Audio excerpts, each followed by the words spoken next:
Amém. Boa noite e a paz do Senhor. Muito bom estar aqui nessa quinta-feira com vocês. Gostaria de agradecer a oportunidade. Vamos lá. O tema da mensagem de hoje é Antes da Virada.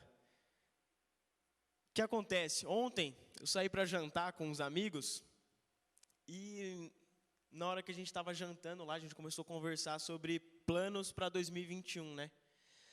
Um falava, não, porque em 2021 eu vou fazer isso, eu estou com esse projeto, tal, e começou a falar de empreendedorismo, de abrir franquia, tal. Aí chegou na minha vez, falei, não, 2021, estou pensando em fazer algumas coisas também, contei meus projetos.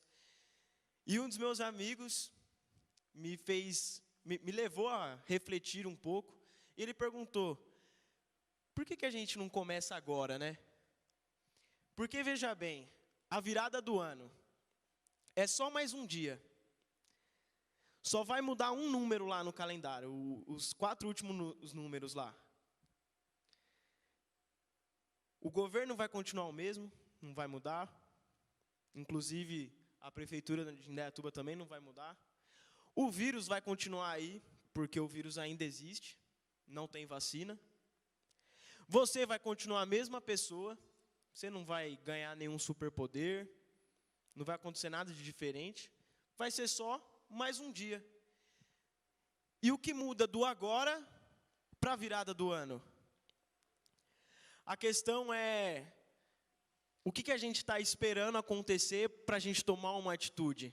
Esperando uma data? E eu fiquei me perguntando, por que a gente não faz com que a virada do ano na nossa vida seja hoje? Inclusive, a gente vai comemorar a virada aqui na igreja antes, né? Dessa vez. Não vai ser nem no dia 31 de dezembro, vai ser antes. Por conta da pandemia. E com isso, com essa reflexão, gostaria que você abrisse sua Bíblia lá em Hebreus, no capítulo 12. Nós vamos ler do verso 1 até o verso 3.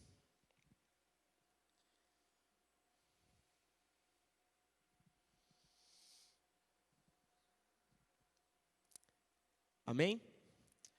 O texto diz assim, portanto, também nós, visto que temos a rodear-nos tão grande nuvem de testemunhas, desembaraçando-nos de todo o peso e do pecado que tenazmente nos assedia, corramos com perseverança a carreira que nos está proposta, ou a corrida que nos está proposta, olhando firmemente para o autor e consumador da fé, Jesus, o qual, em troca da alegria que lhe estava proposta, suportou a cruz, não fazendo caso da ignomínia, e está assentado à destra do trono de Deus. Considerai, pois, atentamente aquele que suportou tamanha oposição dos pecadores contra si mesmo, para que não vos fatigueis desmaiando em vossa alma. Feche seus olhos. Senhor Deus Pai, muito obrigado por essa noite, obrigado por esse culto. Nesse momento eu quero pedir, Deus, que o Senhor venha falar em nossos corações através da palavra, Pai. Que tudo que seja feito aqui seja direcionado de acordo com a Tua vontade e seja apontado para a honra e glória do Teu nome. Em nome de Jesus, amém. Bom, eu vou contar alguns exemplos de algumas promessas que eu fiz na última virada do ano, de 2019 para 2020. Lá em 2019, virou o ano, eu falei, eu vou começar na academia, firme. Preciso ganhar um corpo, estou muito magro. Vou começar firme na academia. Aí eu comecei lá o primeiro mês com meu primo, a gente fazendo firme lá na pegada. Aí meu primo, ele desistiu, aí eu fiquei sozinho. Aí eu arrumei mais um amigo para ir comigo e eu firme lá na academia. Aí deu a pandemia, eu falei, não dá mais para ir na academia, né? Aí eu falei, vou fazer exercício em casa. Eu não fiz nem um dia de exercício em casa. Parei, desisti, parei na metade. Logo depois disso, eu falei, bom, eu preciso então, já que eu não estou fazendo nenhum exercício, eu preciso me dedicar nos meus estudos. Preciso começar a ler mais, preciso começar a estudar mais, fazer alguns cursos. Aí comprei livro, comecei a ver vídeo na internet. Aí quando chegou mais ou menos assim no meio da quarentena, eu já estava dormindo até meio-dia. Aí acordava, colocava uma série para assistir, eu não fiz nada o dia todo e parei com a leitura, com os estudos.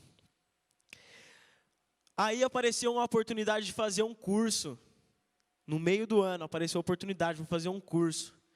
Aí eu fui atrás de tudo, paguei o curso e tal. Aí na hora que eu fui ver, já tinha passado 3 meses que o curso tinha começado e eu não tinha feito nada do curso. Aí depois disso eu comecei a analisar um pouco da minha saúde emocional, né? Porque na quarentena um monte de gente ficou ansioso, crise de ansiedade, fica com estresse. E eu estava passando um pouco por isso, estava muito ansioso e tal. Falei, vou começar a olhar um pouco minha saúde emocional e tal. Aí eu peguei, entrei em contato com uma psicóloga. Ela mandou mensagem lá, né? Com os preços dela, os horários e tal. Aí eu respondi ela, marquei horário. Chegou no dia, ela mandou mensagem. Eu falei, quer saber? Não estou precisando. Parei na metade. Eu não quero que você me entenda mal, eu não quero que você me olhe com maus olhos, porque não é tudo na minha vida que eu começo e não termino. Tem coisas que eu termino na minha vida. Um exemplo é essa mensagem aqui que eu preparei, eu terminei ela. Ela está completa. Mas eu confesso que na maioria das vezes eu não termino o que eu começo. E eu acho que tem grandes chances de eu não estar sozinho nessa. E a pergunta que eu quero fazer é, se existe algum projeto inacabado na sua vida, talvez igual eu, um projeto na academia, ou talvez um projeto de algum curso, um curso de inglês, algo que você planejou construir. Tem aquela galera que gosta de começar coleção e não termina, para na metade. Alguma faculdade trancada. Alguma dieta, que dieta é pesado mesmo, a galera começa e para na metade. O primeiro churrasco que tem, acabou a dieta. Mas na verdade, essa mensagem, a proposta dela, não é convencer você a terminar tudo que você começa. Até porque isso é meio que impossível, é muito difícil. Mas o meu desejo nessa mensagem é te encorajar a terminar, a concluir a coisa certa. A coisa certa em sua vida que você precisa concluir. Porque algumas caminhadas na nossa vida, e aqui nós vamos usar a aplicação do texto, algumas corridas na nossa vida, elas não são obrigatórias a gente terminar. Elas são opcionais, como por exemplo a academia, um curso, um livro, uma faculdade. Mas existem outras corridas na nossa vida que elas são essenciais, que é o que o texto está falando, que é a corrida da fé. E o texto diz, corramos com perseverança a corrida que nos é proposta. Hebreus 12, 1. A palavra corrida, ela vem do grego e significa agon. E agon, ela vem da palavra agonia. E no texto quer dizer que a corrida dos cristãos, ela não é um trotezinho que você dá no parque ecológico, na esteira, ou uma caminhadinha com um passo mais firme, mas ela é uma corrida cansativa, e por muitas vezes, uma corrida que chega a ser agonizante. E a questão é que precisa um esforço muito grande para terminar essa corrida com bravura. Você já deve ter notado que muitos não terminam essa corrida da fé. Eu tenho certeza que você já observou alguns companheiros de corrida que estão parados no lado do caminho. Eles estavam correndo, eles estavam mantendo uma certa cadência na corrida, estavam indo bem, mas aí do nada o cansaço se instala, o cansaço chega. Eles não pensaram que a corrida seria tão dura. Ou então, eles foram desencorajados por uma outra pessoa, por um outro corredor que apareceu na frente dele no meio do caminho. Talvez eles sejam cristãos, talvez frequentem a igreja, talvez sejam dizimistas, contribuam com ofertas, contribuam em ministérios, estão sempre em todos os cultos, mas o coração deles não estão na corrida. Eles se aposentaram. E a não ser que algo muito importante aconteça na vida deles, a não ser que algo mude, o melhor trabalho deles nessa corrida vai ter sido o primeiro passo. E eles vão terminar essa corrida murmurando e reclamando. E ao contrário disso, o melhor passo na corrida de Jesus Cristo foi o passo final. foi o trabalho final, e foi o seu passo mais forte, que fez com que ele terminasse a corrida com bravura, o último passo. E Jesus, ele é um exemplo clássico de uma pessoa que resistiu à corrida da fé, a corrida agonizante da fé. O autor de Hebreus, ele vai dizer que Jesus suportou tal oposição dos pecadores contra si mesmo. E a Bíblia diz que ele suportou, querendo dizer que ele podia ter deixado de lado. Querendo dizer que ele poderia ter deixado a corrida de lado, sentado na beira do caminho, esquecido e seguir seu próprio caminho. Ele poderia ter ido para casa, poderia ter saído da corrida, mas não, ele suportou tal oposição dos pecadores contra si mesmo. Vamos ver algumas coisas que Jesus suportou nessa corrida. A primeira, a sua própria família chamou ele de lunático. A segunda, os seus vizinhos o tratavam pior que a sua própria família.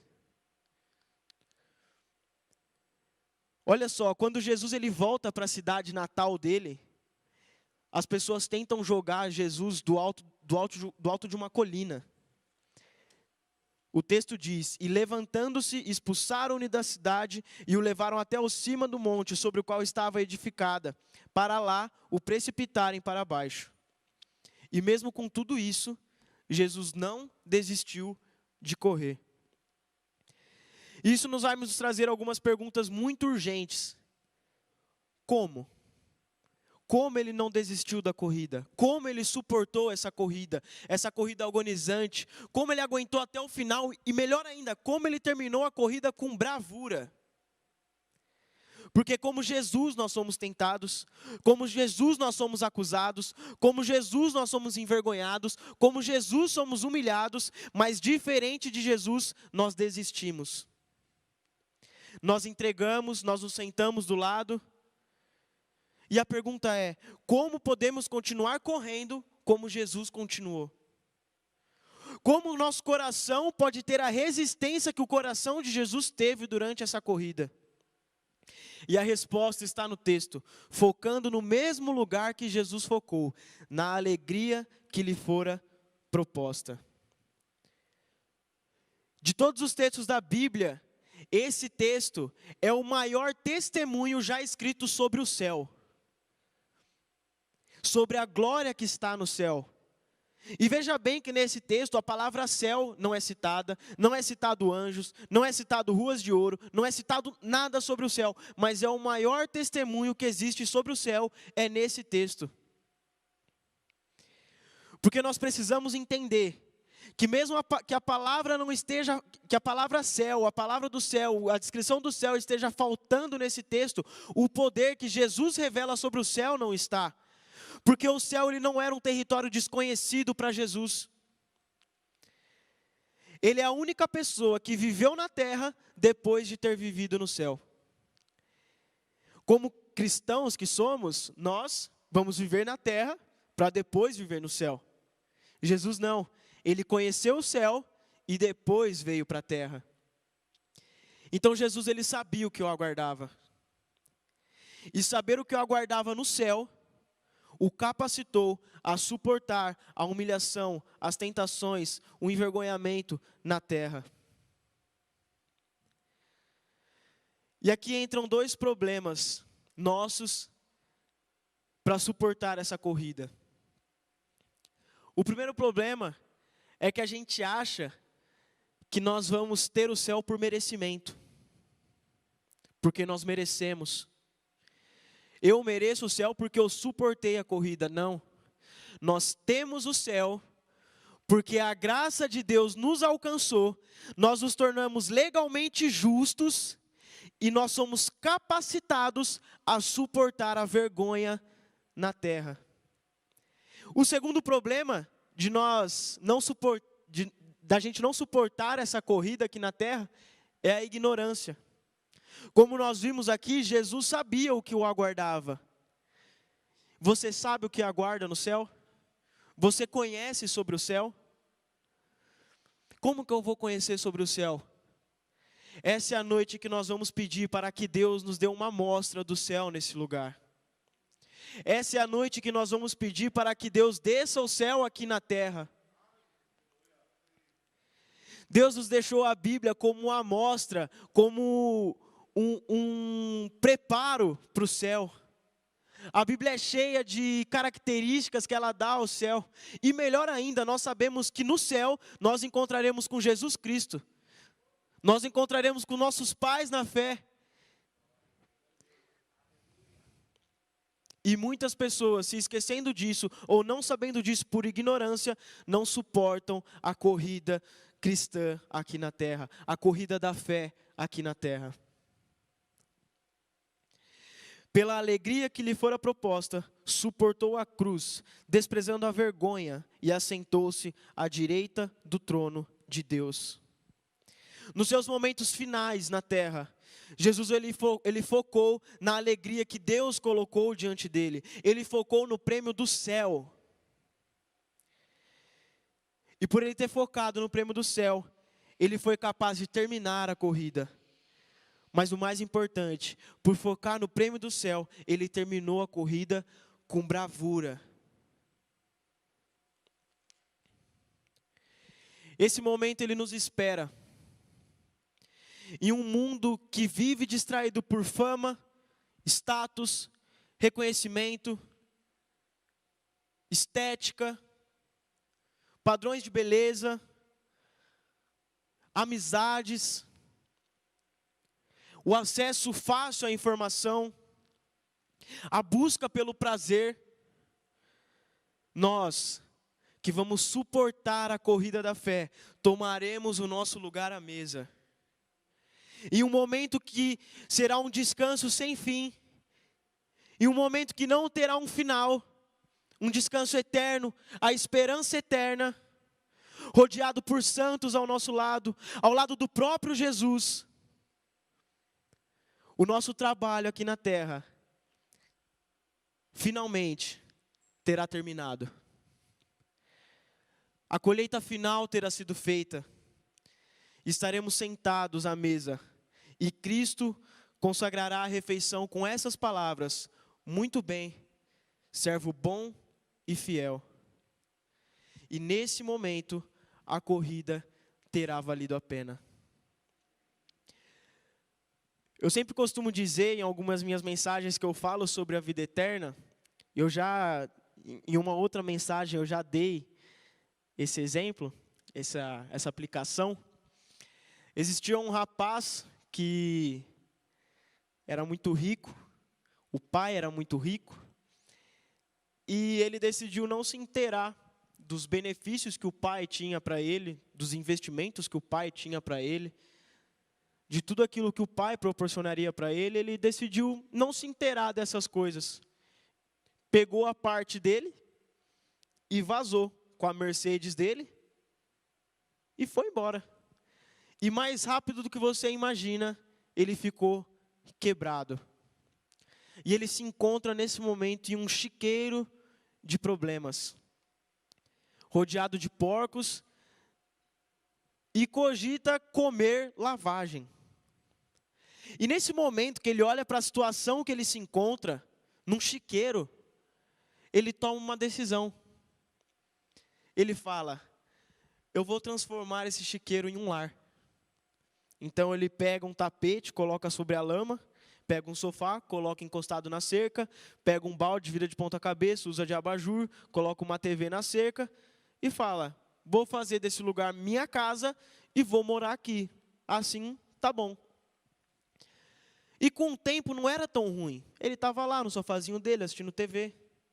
Só que depois de um tempo começam a surgir as moscas.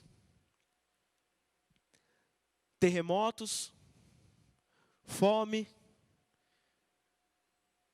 destruição, atentados terroristas, perdas de entes queridos, coronavírus. E quando a gente começa a ter essas perguntas do porquê, por que essa destruição toda? Por que esse mal todo? E a gente começa a questionar. A gente faz perguntas sobre a morte. A gente faz perguntas sobre tempo. Perguntas sobre significado. Sobre relevância. por que eu estou aqui? Quem me colocou aqui? Será que eu sou um acidente? Será que eu sou um projeto de algo maior? E quando começam a surgir as moscas, elas começam a surgir porque Deus quer que nós lembremos todos os dias que nós não pertencemos a esse lugar. Porque nós fazemos o mesmo que esse jovem fez. Nós começamos a enfeitar esse mundo, porque esse mundo ele fede. Esse mundo de destruição, esse mundo que não tem nada de bom para nos oferecer, a gente começa a enfeitar ele com um bom emprego, com um salário bacana, com uma boa faculdade, com um bom estudo, com uma boa namorada, com um bom marido. Mas as moscas nunca vão parar de surgir. E nós somos chamados para ser sal da terra. E antigamente o sal era usado para tampar o mau cheiro que os animais deixavam na terra. Nós somos chamados para matar essa podridão desse mundo, para demonstrar um pouco do céu para esse mundo. Mas não se engane, não enfeite esse mundo. Esse mundo é um grande avião que as pessoas estão dentro dele, estão confortáveis, estão legal, vivendo uma vida boa ali dentro daquele avião, lendo suas revistas, assistindo um desenho, assistindo um filme, ouvindo alguma música. Mas imagine que o piloto deu o seguinte anúncio: esse voo é o seu destino final, a gente nunca mais vai pousar. Vocês vão morar aqui. Alguém iria se conformar com isso? Com certeza todos naquele avião iriam forçar o piloto a pousar. E nós nesse mundo estamos nesse grande avião. Nós estamos de viagem. Nós estamos numa grande comissão indo até o nosso lar eterno. Só que nós precisamos suportar a corrida da fé. Não faça como o jovem dessa história que eu contei, mas faça como o filho pródigo. Decida todos os dias se tornar mais obcecado pelo céu. Decida todos os dias buscar mais do céu. Assim como diz em Mateus 6,33. Buscai primeiramente as coisas que vêm do céu, e o restante Deus está cuidando. Amém? Eu queria que vocês colocassem de pé nesse momento.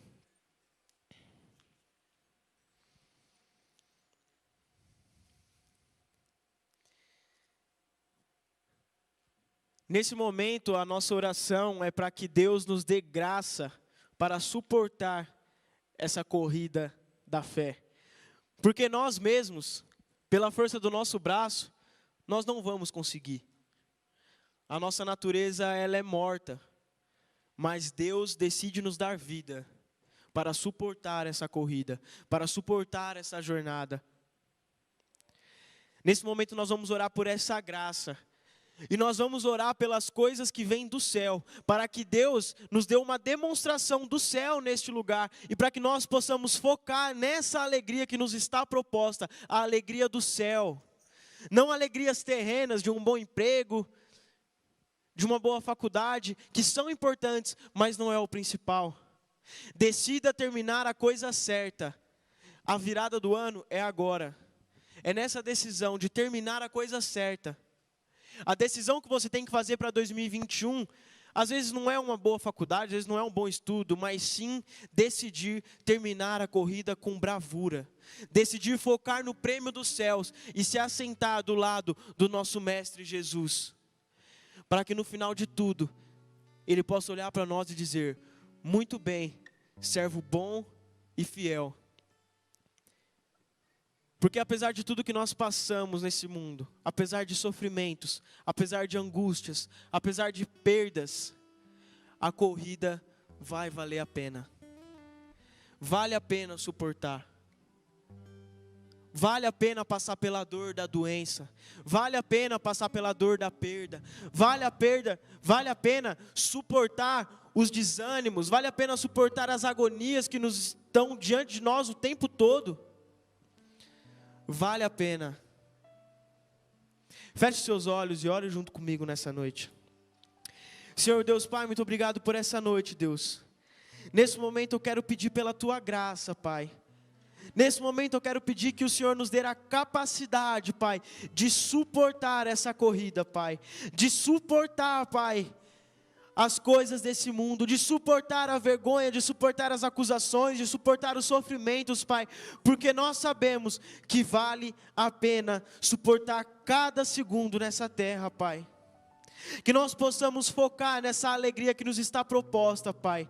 Focar no céu, focar nas coisas que vêm do alto, focar nas coisas que o Senhor nos traz, Pai. E para que nós possamos focar nessa alegria, nós pedimos que o Senhor venha com uma demonstração do céu, uma demonstração da glória dos céus neste lugar, Pai. Que o céu possa inundar este lugar essa noite e que nós possamos entender, Pai, o que nos aguarda, Deus. Que todas as vezes que nós sentimos desânimo, nós possamos lembrar, Pai, que um dia nos encontraremos com o nosso Mestre, nos encontraremos com o Senhor, olharemos face a face, Pai, e celebraremos juntos, Pai. E um momento, Pai, que será eterno, um descanso eterno, viveremos a nossa esperança eterna, Pai, prostrados aos pés de Jesus, Deus. É isso que eu peço e oro, em nome de Jesus. Amém.